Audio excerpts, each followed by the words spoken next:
एक सेकंड रुको। तुमने इंजीनियरिंग की, एमबीए किया, कोडिंग सीखी, सर्टिफिकेट लिए, और अब खबर आती है कि भैया एआई रिप्लेस कर देगा 300 मिलियन से ज़्यादा जॉब्स 2030 तक। तो सवाल ये है कि क्या तुम्हारी जॉब भी इस लिस्ट में है, और अगर है तो अब क्या।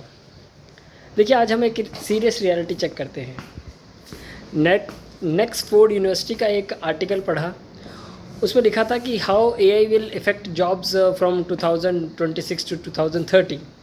उसने कुछ बड़े नंबर दिए हैं।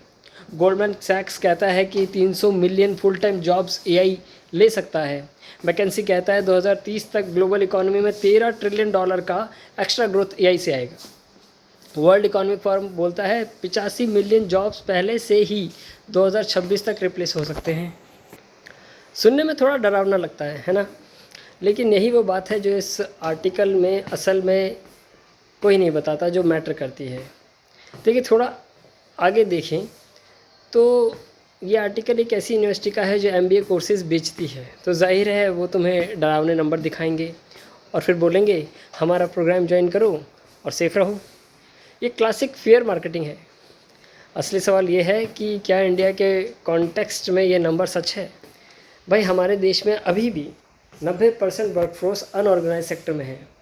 किसान, daily veg worker, street vendor, उन्हें एआई रिप्लेस करेगा क्या? नहीं। और जहाँ एआई आएगा वहाँ इंफ्रास्ट्रक्चर का क्या होगा? बिजली है, इंटरनेट है। टायर 2 और टायर 3 शहरों में एआई डेवलपमेंट का टाइमलाइन अलग है। और ये जो आर्टिकल बोलता है कि राइटर्स और आर्टिस्ट सेफ़ हैं, यार देखो, चैट जीपीटी, मिड जर्नी, सोरा पहले से ही कंटेंट बना रहे हैं। तो यह सेफ जॉब्स वाली लिस्ट भी उतनी पक्की नहीं है। अब अगर हम करंट पिक्चर देखते हैं तो हम देखेंगे इंडिया में टीसीएस, इन्फोसिस, विप्रो, इन्होंने 24-25 से ही साल 2024-25 से ही फ्रेशर हायरिंग में बहुत बड़ी कटौती कर दी है। और उसका रीज़न क्या है? एआई टूल्स ने मिड लेवल कोडिंग और टेस्टिंग का काम खुद ही करना शुरू कर दिया। लाखों इंजीनियरिंग ग्रेजुएट्स हैं मगर जॉब नहीं है। गवर्नमेंट ने इंडियन एआई मिशन लॉन्च किया है 10,000 करोड़ रुपए का, और उसका पर्पज़ क्या था? इंडिया को एआई रेडी बनाना। लेकिन ज़मीनी हकीकत यह है कि करिकुलम अभी भी आउटडेटेड है। इंटरनेशनली अगर हम देखें तो अमेरिका में भी गूगल, मेटा, माइक्रोसॉफ्ट ने मैसिव ले-ऑफ्स किए हैं। और चाइना का डीप सीक एआई आया है, उसने प्रूव कर दिया कि लो कॉस्ट एआई भी पावरफुल हो सकता है। मतलब कंपटीशन और बढ़ गया है। और एक ज़रूरी बात जो आजकल ये आर्टिकल हम जो पढ़ते हैं वो मिस करते हैं कि एआई से नौकरी नहीं जाती। एआई यूज़ करने वाले लोग नौकरी लेते हैं उनसे जो सीखते नहीं। यानी कि एआई जो यूज़ कर रहा है वो उन लोगों की नौकरी ले लेता है जो कि एआई सीख नहीं रहे हैं। अब ये शिफ्ट है, रिप्लेसमेंट नहीं है, ये री इन्वेंशन है। अब इसका असर क्या पड़ेगा देखिए। तो प्रैक्टिकली इसका मतलब क्या है? अगर तुम कस्टमर सर्विस में हो, डाटा एंट्री में हो, या बेसिक कोडिंग या कंटेंट राइटिंग में हो, तो ईमानदारी से कहें तो भैया रिस्क है, रियल रिस्क है।